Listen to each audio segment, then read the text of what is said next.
Hey folks, and welcome to the first ever podcast recording of Writer's Bone.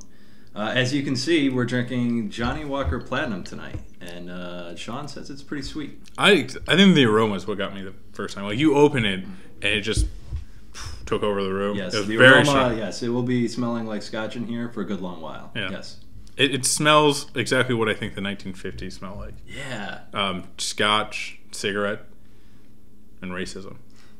Oh yeah, rampant racism. Yeah. Yeah. I was just thinking about that. When you read books from, I like noir books from the 40s and 50s, and it's great when you read them, and what always starts me off in the middle of it, they always use some type of racial slur. That's not accepted now, but like then it was perfectly acceptable to explain, like to say that the doorman was a jig, and I'm like, whoa, whoa, whoa, cool it down, Mickey Spillane. Yeah. Here's a question for you, and it came up last year with Django Unchained.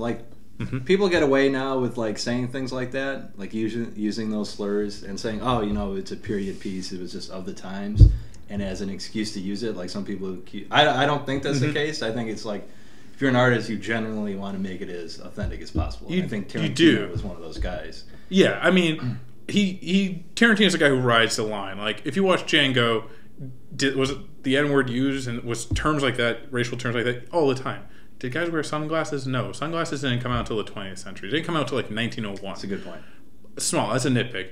But if the time and character allows for that type of language, then use it. So I think that's, if you're talking, you're talking the South during pre-Civil War, of course. Right. Talking in the 1950s.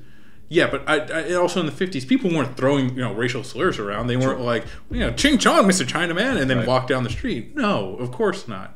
So you have to know what's acceptable, and you have to know the world that you're creating. Again, as a writer, we create a world, and we have to make sure the world that we're viewing is partially of our own creation and also of the outside world, what's real.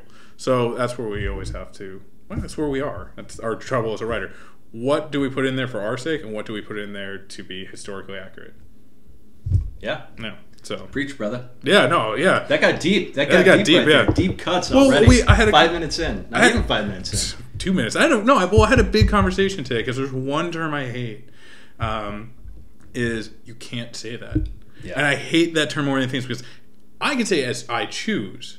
The thing is, I have to be willing to defend that to the end. Right, exactly. So Rachel and I had a talk today because I use in a... Rachel is his girlfriend. I'm sorry, yeah, Rachel's my girlfriend. Hey, Rach. Yeah. She's beautiful and wonderful, and she supports everything, and she edits a lot of my work. She's really good. Someone has to. Because I don't support myself a lot. Trust me, if you see me in real life, I'm just depressing and sad. I'm like Dumbo after he loses his mother. Weight-wise and depression. Pick a sadder image, by the way. We went from a deep cut to Dumbo's mother dead. You want to talk about Bambi next and lose the rest of our audience, or you want to save that for the rest of our audience are 9-year-old girls? But so no, we were talking about. She was reading something, and I used the term twink, and she was like, "You can't use that." It was actually in our blog post that we posted today. And at the time, I was like, "No," and she goes, "You can't say that." I can say whatever I choose as long as I'm willing to defend it and I know and I also believe in it. Right.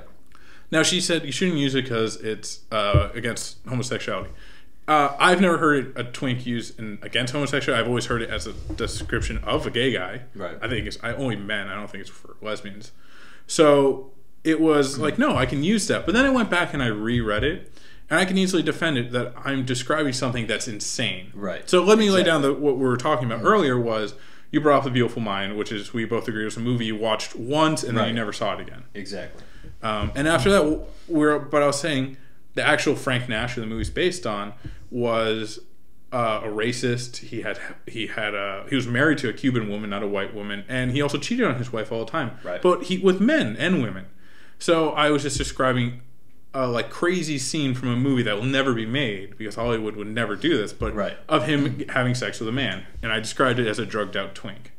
I was using an extreme description to help to back up your extreme point. Yeah, Hollywood again. Yeah. Hollywood loves to turn stuff like that, into a hero. He's not a hero. I think we all know that, but I was using that to prove a point. I actually went back and I reread it, and then I reread it. Here's something we can talk about. Reading something again, not as a writer, but as a reader. And I reread that line. I like that. And I didn't like it as much. And I automatically thought of all my friends who were out and who were gay. And I automatically did not like that line because I was like, yeah, it's an extreme situation, and that's an extreme line, but it doesn't really work. Right. So how about that? What do you think about that when you go back and you read your stuff, not as a writer, but as a reader? Yeah, it happens a lot. Yeah. It happens a lot. I'll read something and, I'll think back to in the moment where you just know, you're like, this is a good line. Yeah. Like, I have to write this line. I'm keeping it in there. And like you said, you'll defend it to the teeth. Like, someone comes at you and says, you shouldn't put this in, blah, blah. You're like, no, this is what it has to be because it flows. It's, it's part of the, whatever you're writing about. And if you go back, like a couple days later, it doesn't really have to be that long. Yeah.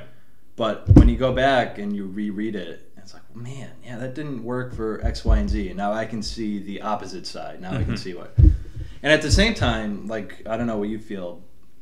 Like, I wouldn't change it. Like, I wouldn't go back right now and edit your blog post if you came to me and said, we should really edit that line out. Yeah. Because it lives in the moment you write it. Yeah.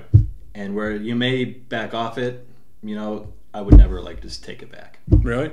Yeah. I think that's where I would change, just because I think I looked at it as a reader, but something I just do automatically is I looked at something personally, and that's really dangerous. I think that I stopped and looked at it from a personal point of view. Right. I was doing it as a reader, and then I went to personal, and because I went to personal, it affected me in a much different way. Yeah. And there's a coldness that as writers we need to do sometimes that I know it's very difficult for me to do that, to connect. Like, I automatically connected that line to a feeling of, like, what if my friend Victor read this, or another friend of mine read this? Right.